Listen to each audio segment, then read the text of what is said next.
വീട്ടിൽ മേമ വന്നപ്പോഴേ കുറച്ച് ഉണ്ണിപ്പിണ്ടി കൊണ്ടുവന്നു. എന്താ പറയുക, വാഴപ്പിണ്ടി. അപ്പോൾ നമ്മുടെ വീട്ടിൽ വാഴപ്പിണ്ടി ഓൾറെഡി കറി വെച്ച് കഴിഞ്ഞിട്ടുള്ളൂ. അപ്പോൾ എല്ലാവർക്കും മടുപ്പ് തോന്നി. അപ്പോൾ നമ്മൾ എന്ത് ചെയ്തു, ആ വാഴപ്പിണ്ടീനെ ഇതിങ്ങനെ നീളത്തിൽ അങ്ങോട്ട് അരിഞ്ഞു കൂട്ടാ, കുറച്ച് കട്ടിയിൽ അരിഞ്ഞിരിക്കണേ.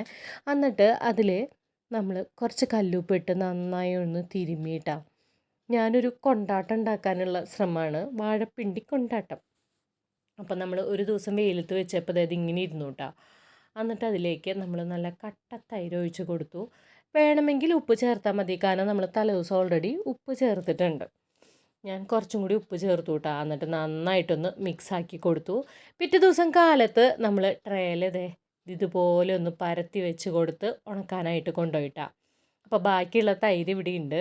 അതിൻ്റെ ഉള്ളിലേക്ക് കുറച്ച് ഉപ്പല്ലേ നമ്മൾ ഇട്ടിട്ടുള്ളൂ, എരിവ് ഇട്ടിട്ടില്ല. നല്ല സ്പൈസി വേണമെന്ന് താല്പര്യമുള്ളവർക്ക് എന്ത് ചെയ്യാം, കുറച്ച് എരിവിന് വേണ്ടിയിട്ട് പച്ചമുളക് നന്നായിട്ടൊന്ന് മിക്സിയിലൊന്ന് ചതച്ചെടുത്തതിന് ശേഷം ആ തൈരിൽ അങ്ങോട്ട് കലക്കിയിട്ടോ. നല്ല എരിവുണ്ടായിരുന്നു. അത് കാരണമാണ് ഞാൻ സ്പൂൺ ഉപയോഗിച്ച് കലക്കണത് കേട്ടോ. പിറ്റത്തെ ദിവസം വെയിലത്തുനിന്ന് കൊണ്ടുവന്നതിന് ശേഷം നമ്മുടെ വാഴപ്പിണ്ടി അതിലുള്ളിലേക്ക് ഇട്ട് നന്നായിട്ടൊന്ന് മിക്സാക്കി കേട്ടോ. പിന്നെ ആ തൈരിലേക്ക് അതങ്ങോട്ട് ചേർത്ത് സ്പൂൺ വെച്ച് തന്നെ ഞാൻ നന്നായിട്ടൊന്ന് മിക്സാക്കി കൊടുത്തു കേട്ടോ. ഞാൻ കൈ വെച്ച് ഇളക്കാത്തത് നല്ല എരിവുണ്ടായിരുന്നു, അത് കാരണമാണ്. നമ്മൾ ഉപ്പും മുളകൊക്കെ ചേർക്കുമ്പോൾ നോക്കിയിട്ട് വേണം ചേർക്കാനായിട്ട്. ഞാൻ ഇത്തിരി ഉപ്പിട്ടത് കൂടിപ്പോയിട്ടോ.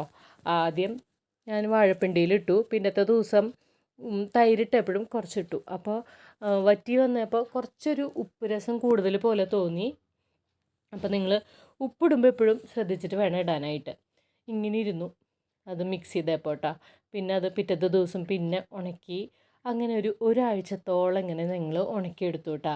ഒരാഴ്ച കഴിഞ്ഞപ്പോൾ നമ്മുടെ ഉണ്ണിപ്പിണ്ടി കൊണ്ടാട്ടം എങ്ങനെയായിരിക്കണേ, നല്ല തിന്നായി, നല്ല തിക്കിൽ നമ്മൾ കട്ട് ചെയ്തതാണ്, അതെല്ലാം തിന്നായി.